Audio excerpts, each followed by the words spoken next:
All right, we're going to go ahead and get started. Thank you. Good evening, Trenton family. Thank you so much for coming tonight and joining us. This year, I will have to say, has been a different year for all of us. That's to say the least, from being mandated to wear masks, to maintaining that 6 feet apart, to even how we instruct kids academically this year. The Trenton staff and students have learned a lot this past year about instructional technology and how to incorporate it into the classroom each and every day. Parents, I will have to say you have been an asset to your child's education by helping them to stay on task and helping them at home with the virtual learning. And I want you to know that we thank you very much for that support. I know exactly how hard it is to work all day and have to come home and help your child in the virtual learning. I understand that. I'm living it each and every day with you. I have 2 children and I'm having to do the same thing. I'm working all day, and when I got home, I'm just like, oh Lord, we've got to do homework, or we've got to do the work that we did not do all day. So I understand that. Again, thank you for your patience and for your support.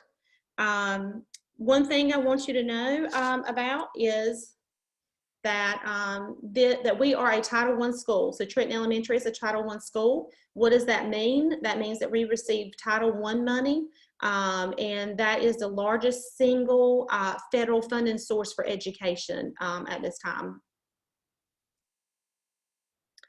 So who does Title I help? It's intended to help ensure that all children have the opportunity to obtain a high quality education and reach grade level proficiency. The funds are also there to help students who are behind academically or who are at risk of falling behind.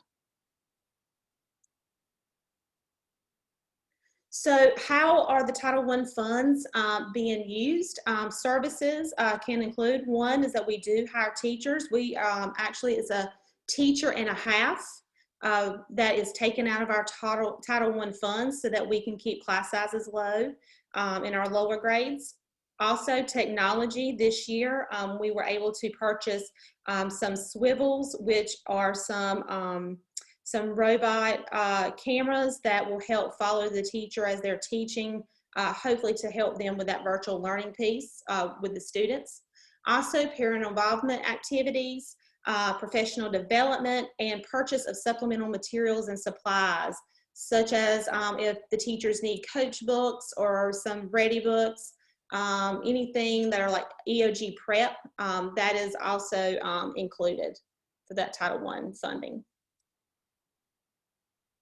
I will let you know that all of Jones County Public Schools are Title I schools, including our high school. So the purpose of tonight is for parents to give you some simple strategies that you can use to help your child with their teaching and learning at home. And I've shared my screen with you, and I want to show you how to navigate to find those resources. So the first thing that you're going to need to do is you're going to need,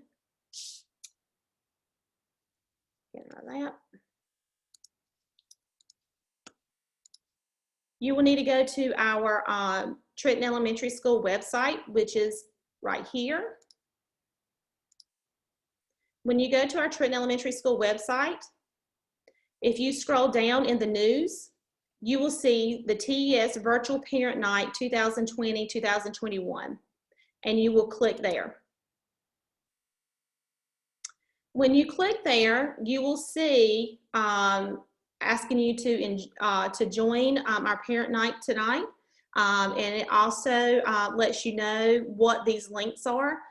So the first thing that I want to share with you is that there are going to be some pre-recorded strategies from the teachers. And as you can see, I have my teachers listed here. All you will need to do is click on the teacher. So I'll click on a teacher.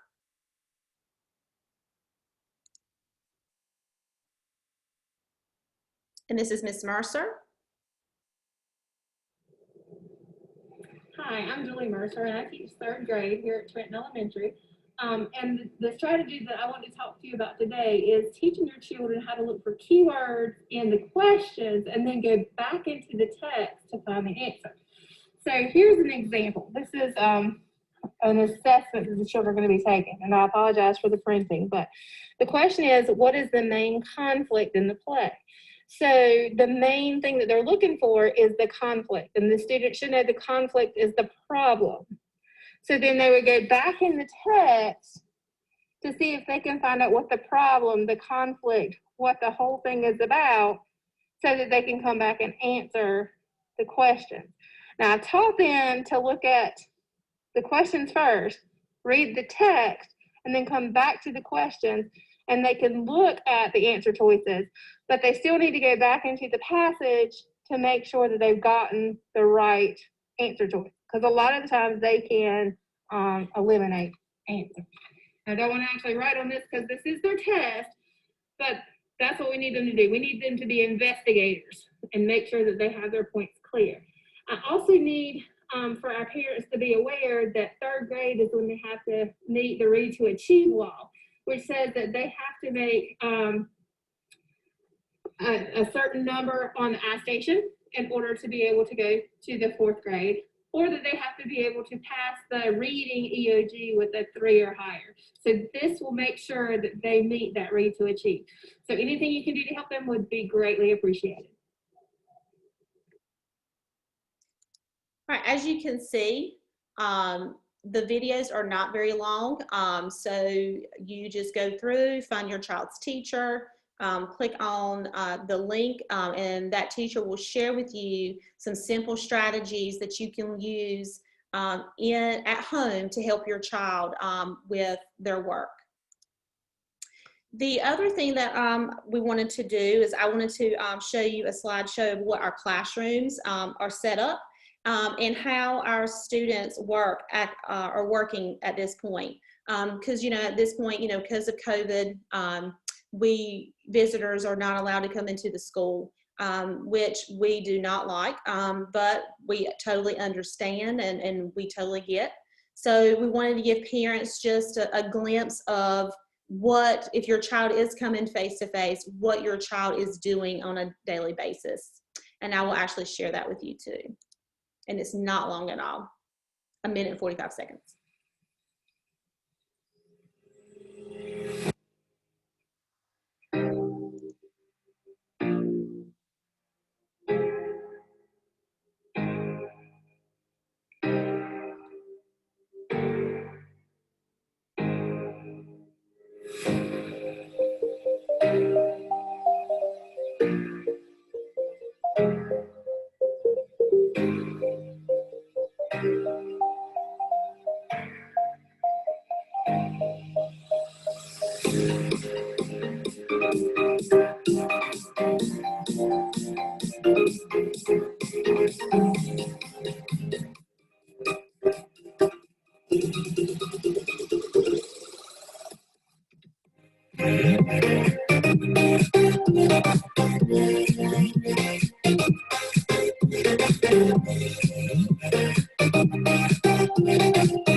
All right, so I just wanted to share that with you where you can find, again, those simple strategies for you to look at and for you to be able to help your child at home.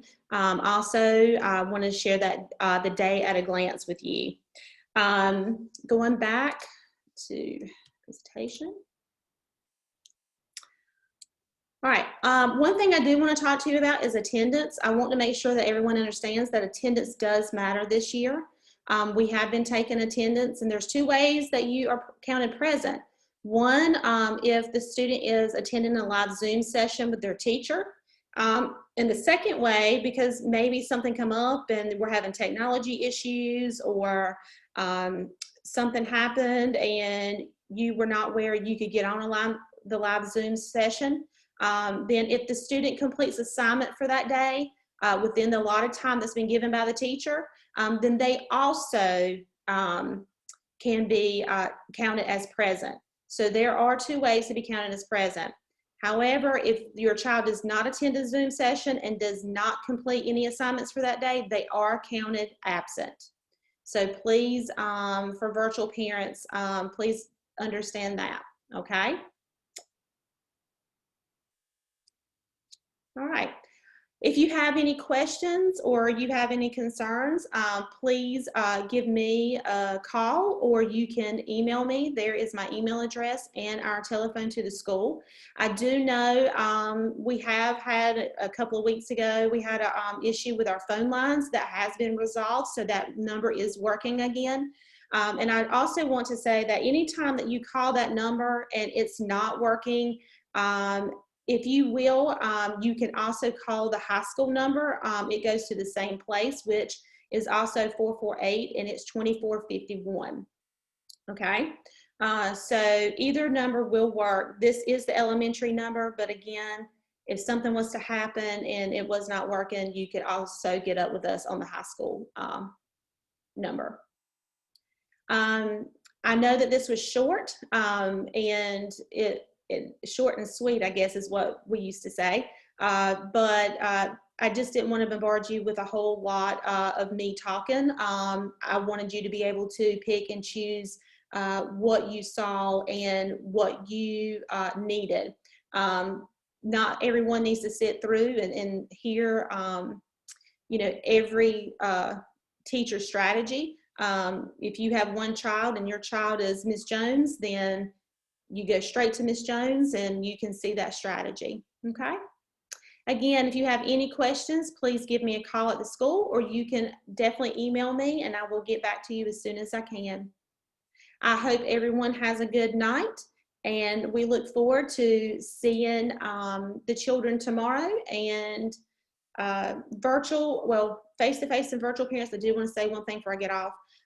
Remote learning contracts are due. If you have not sent your remote learning contract in to the school, please make sure you do that as soon as possible. The remote learning contracts, face-to-face, I sent home paper copies. I think it was last week or beginning of this week. And face-to-face, I have sent the copies for the remote learning contracts through Seesaw, and it also has been posted on our Facebook page, okay? So again, questions, there's my email and my phone number. I hope you all have a good night, and I look forward to seeing y'all soon. Please be safe. Goodbye.